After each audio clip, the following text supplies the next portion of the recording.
Hey folks, Ian Robson here with a fishing experiment. Today we're trying out the Berkeley Gulp Minnow, the 1-inch version of it. This is a recommendation from Leo Shang. He actually suggests 3 different ways to fish it. I'm going to try maybe 1 or 2 of them. We'll see how it goes. And if I happen to see some carp, I'm going to try for carp once again. This will be like, I don't know how many times it's been now. But I'm determined to get one before they close the canal, which is actually really soon. Today the date is October 5th and they're closing it October 11th, 2016. So that's a good date to keep in mind for next year. As well as for this year. So we'll see if we can't get some panfish. I'm pretty confident in that. Carp, we'll see what happens with that. We're gonna try out the Berkeley Gulp 1-inch. I got it from Amazon, but you can get it from Canadian Tire and stuff like that too. So let's give it a go and see how it works out. Like I said, I'm fishing for panfish to start off and see if I can't locate some carp. I have both my ultralight here, my medium heavy 2-piece. So we're gonna see if we can't get some carp, but I don't see them anywhere today. I see some bubbles, but I don't know if it's carp specifically. Just using, I think it's like a 1/64 ounce jig head with this little Berkeley Gulp minnow. So we'll see how this works out. Never tried it before. So they're taking it. Oh, there we go, fish on. Nice. On the ultralight with that Berkeley Gulp. Little bluegill. There you go, folks, little bluegill. Whoop, there he goes. On Berkeley Gulp little minnow. So that's what the setup looks like. Pretty simple.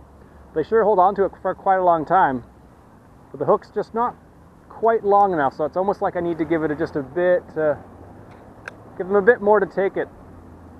Seems like it, at least. But they're definitely pretty aggressive with it. Oh, another fish on. On the ultralight, the all field's so huge. There's another little sunfish. Bluegill looks like. There you go, folks. Berkeley Gulp minnow. Check that out. Maybe not quite as good as worms, but pretty darn close, actually.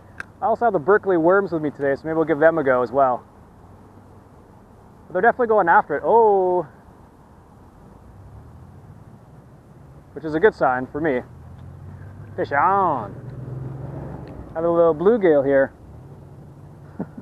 This is the reason why I came back here. I wanted to bring the ultralight, give it a go.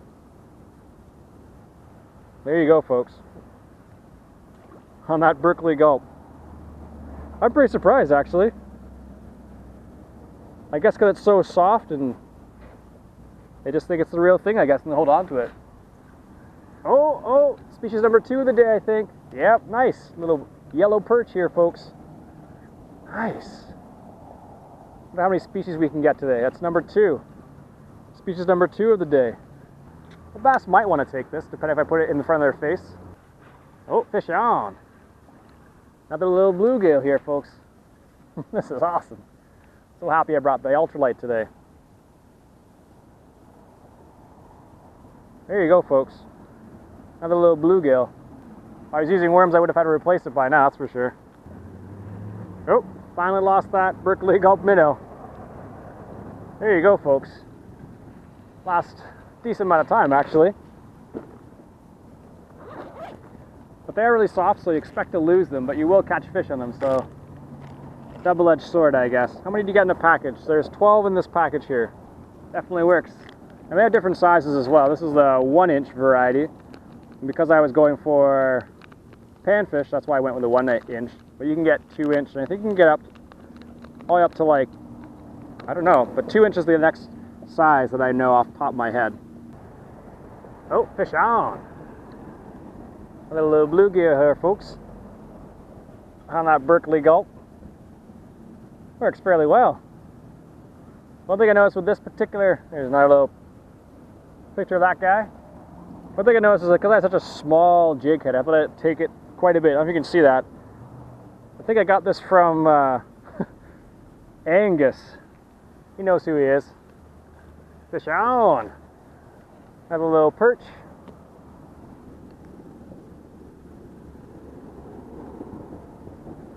Take it easy, perch. There you go. Oh, fish on again. Oh, that was a little perch again, too. Should really use lighter line, but it's what I had. Oh, I can see some bass over there. Let's See if we can't entice one of these bass. Oh, fish on. Oh, little bluegill looked like. Fish on. What do we got here? Ooh, nice little pumpkin seed actually. There you go. Gorgeous colors. Look at that. Orange on the operculum flap, if memory serves. That's kind of strange. It might be a hybrid. I don't know. Alright, so we're going to try a slightly different head. As you can see, we're using the red one. Now, we weren't getting very good hookups, so we're going to try the yellow-greenish one there, and we'll see if we get some better hookups on that one. So what we're going to do is going to sharpen that hook up a little bit more, and see if we can't get some more fish. Oh! I just saw a fish, a carp, come straight out of the water there. Straight out of the water. Alright, I'm going to try it for a bit more with this new jig head, see how the fish like this one. I think it's a bit heavier than the other one we were using. So it might jig a bit better. I saw a bass come out and dart for it, so that's a good sign. Fish on! Another little perch here.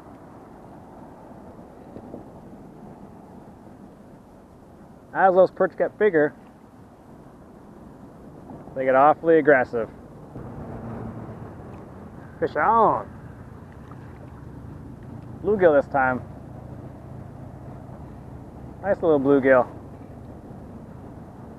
Let him chill out for a second here. Yep, there. Oh. There he goes. Let's get that hook out. There you go, folks. Nice little bluegill. Fish on. Another little perch, it looks like. They're being aggressive today. It is fall, so I guess technically they're bulking up. Like most fish, there you go. Fish on. Another bluegill here. Berkeley gulp doing its magic. I think they claim that you can catch more fish with Berkeley gulps than live bait, but I'm not so sure. Fish on. Got a little perch here. So far we've got 3 species. We got bluegill, perch, and pumpkin seed. So far. There you go. See if we can't get a bass. I've seen a couple bass, but they haven't gone after this, so see if we can't get a nice largemouth bass maybe. Alright, so I tried the minnows out. They actually work really well. They're pretty durable too. They actually last quite a long time, and I think with the scent on it, it's even better. I'm going to give these Berkeley Gulp, what do they call it? Mini earthworms. It says outfishes all other bait, not live bait. So we're going to give this a go. And one of the things they say about this is not to put it back in the package once you take it out. So we're going to give it a go. I don't know how many's in the package, 42 pieces, so let's see what happens. We keep the same setup. It does have a little bit of liquid in it like the other one. And apparently they don't do a very good job of keeping them together, so let's see. So I think they're supposed to be bloodworms, if I had to guess. Let's put it on the hook, see what happens. I've never used these before. So one thing I'm noticing with these, the worms, is that they break apart much faster. So I just put that in there. It's been like maybe a minute or two, and they break apart way faster than the minnows do. So keep that in mind. They were going after it, and they are taking it. It is biodegradable too, which I discovered, which is nice. And I saw a bass, and now he's gone. I think maybe the shad works a bit better, but hey. That's the way it works sometimes. You figure out what works, what doesn't work. So what I'm going to do is I'm going to go back down to their side, see if I can't locate some more carp, and then I think we'll try some carp fishing for a bit. Alright, so while I'm looking around for some carp, I'm going to fish for some bass. Got a boomstick, wacky rigged, informative fisherman style, and what I'm going to do is just going to hit up a few spots, see if we can't locate some bass, try and get 4 species for the day. And then, hopefully we can get a carp. We'll see what happens. Alright folks, there's a fish out there that I'm not sure if I can identify it from without catching it. It looks like a sucker of sorts, some sort of bottom feeder. I don't think it's a carp. I know there's suckers in here, but I've never caught that type of sucker before. So it makes me want to try to catch it. because I have never caught it before. It looks kind of like a shark-esque.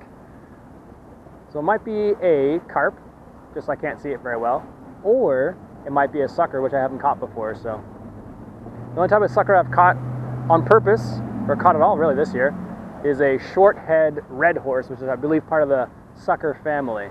That's the only one I have caught this year. So it's funny, folks. I'm trying to put this down the bottom so I can catch some carp. And all the other fish are going after it. Bluegill, perch. It's pretty funny, actually. There you go. They weren't so keen on the peas, but for whatever reason right now on the corn. There you go, folks. Again on the corn. That's strange. I wonder why they're so keen on the corn. Looks like they finally eased up on the corn there, so now it's sitting on the bottom. Hopefully get some of those other bottom feeding fish that I saw before, come and take a quick inspection of it to see if maybe I can get one. That'd be great. But I think they're suckers of some sorts. They might be carp, but it's hard to tell in the water. The water's a little dark right now, or murky, I guess you'd call it. So we'll see what happens.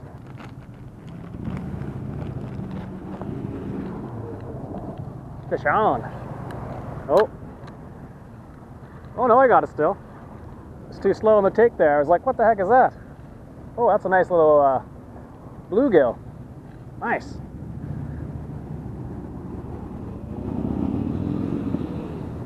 Let's get the hook out of there. Nice little bluegill. Guess we got to put some more corn on there.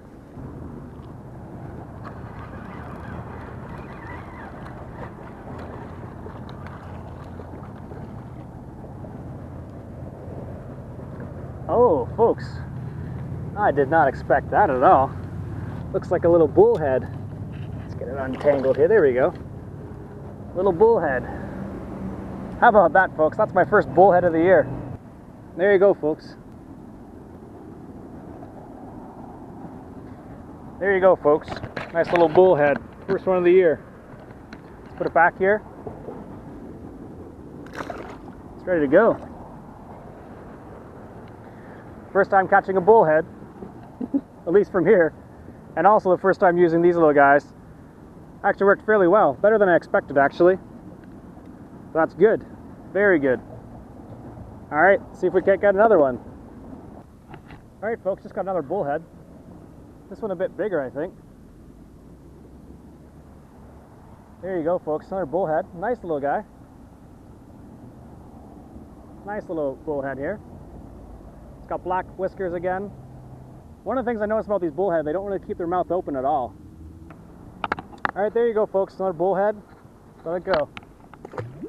There he goes. All right, folks, that's it for me for today. I'm gonna close out the episode right now. We only got 4 species, which isn't bad actually. Better than I expected. A bullhead, which is totally unexpected here. But hey, there you go, bullhead in the Rideau Canal. Never thought there'd be. Anyways, we didn't catch carp, which is what we were going for in the end, as usual. But we caught 4 other species, which is pretty good. So had a lot of fun. The Berkeley Gulp minnows work really well, actually. So if you want to try something different, give those a go. They're not too expensive, but you do lose them pretty quickly. So consider that if you're going out for a whole day or something. So anyways, my name's Ian Robson. I hope you enjoyed this episode of The Fishing Experiment. And let me know what you'd like to see next time. So muskie season is here and pike season, so I've been trying for that a little bit, but unsuccessfully, unfortunately. That's the way it goes sometimes, so I'm just checking my line. And that'll be it for today. If you like what you saw, why don't you go ahead and hit that subscribe button for some more experimentation. Catch you guys later.